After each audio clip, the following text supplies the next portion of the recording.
Let's move on then. Amit Purohit, VP at Elara Capital, joins us on the show to discuss about all the trends in the retail and the FMCG space. Hi, Amit. Good morning. Thanks so much for joining in.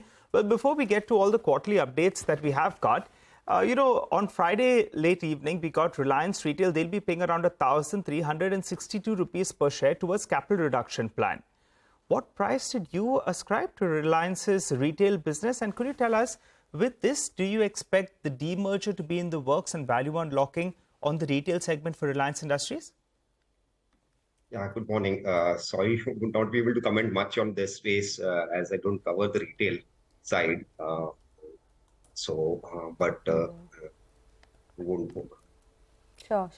Okay, that's fine, Amit. Well, let's move on to what all you do cover from the updates that have come so far in the FMCG space, whether it's HUL, Britannia, Nestle, Tata Consumer. Tell us what's been a hit and what's been a miss for you this time. So, clearly the hit has been Dabur. So, Dabur talked about some signs of rural recovery, which came in as a positive surprise, and that was kind of an encouraging. While we were expecting that FY24 would see some bit of volume improvement in the rural segment, just largely driven by base effects itself, given the fact that the base has been lower last year. 3 to 4% volume growth is kind of expected.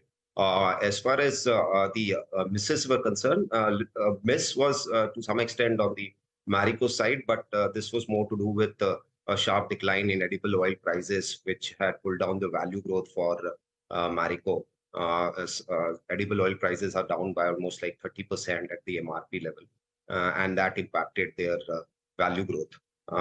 These were the two kind of positive surprise and a miss during the quarter, while GCPL was encouraging commentary coming in largely on the home and insecticide segment, which saw double-digit growth. Amit, for the near term, is there a risk to the margins of the FMCG companies? Tomato prices have gone up. These unseasonal in the month of June, there was no rain. Now in July, there's surplus rain, harsh rain. Is this playing havoc in terms of the commodity prices? Can you give us the near-term trend of commodities and how it's impacting the stocks under your coverage? Sure. So from a commodity angle, I think we are building in a kind of margin improvements while you highlighted tomato prices and all. From a FMCG consumer staples perspective, it has a little impact it doesn't feature much on the commodity prices, and I believe that will be transient in nature. Having said that, in the near term, broadly the margin outlook remains very strong for consumer staples, largely on two accounts: palm oil prices and crude. These two have corrected, and companies are likely to witness a strong growth. Q1, we are building a 20% plus growth in EBITDA, with clear outperformance coming from food companies as of now, which are benefiting from the lower vegetable oil prices. And then going forward, we believe that the non-food companies like Hindustan Unilever will also start witnessing margin improvement going forward. All right, Amit, I hope you're tracking this one. I wanted your thoughts on ITC. We here at CNBC-TV18 learned that the company has set the ball rolling with regard to the hotel demerger. How much value would you ascribe for it? I was looking at a rough analysis in terms of revenues as well as on the profitability front. It contributes 3 to around 4% oil. The problem is on the capex, the hotels business consumes more than 20%. So how much value would you ascribe if it had to happen? So, we are actually already, when we do our SOTP analysis, the hotel business, we already account for around 7 rupees per share. And that is already there in the numbers. Even if you remove the capex side of it, capital employed, there will be a marginal improvement in the ROEs by 1 to 2%. So that should be the case. But from an analyst perspective, we are kind of building in our numbers the hotel business separately.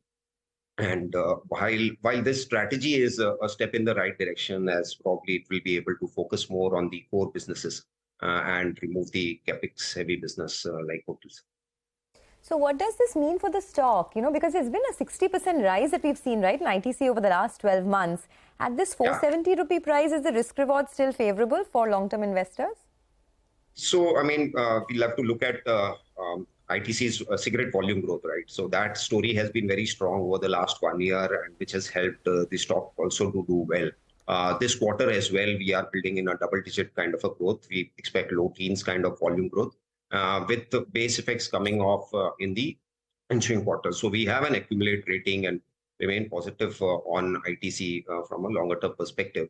Having said that, the growth trends that we have seen in the last 1 year or so in the volume growth unlikely to get repeated in terms of a double-digit volume growth because the base effects now kicks in. But we remain constructive on it. Okay, thank you very much for that, Amit. Look forward to chatting you when the actual numbers come out for Q1.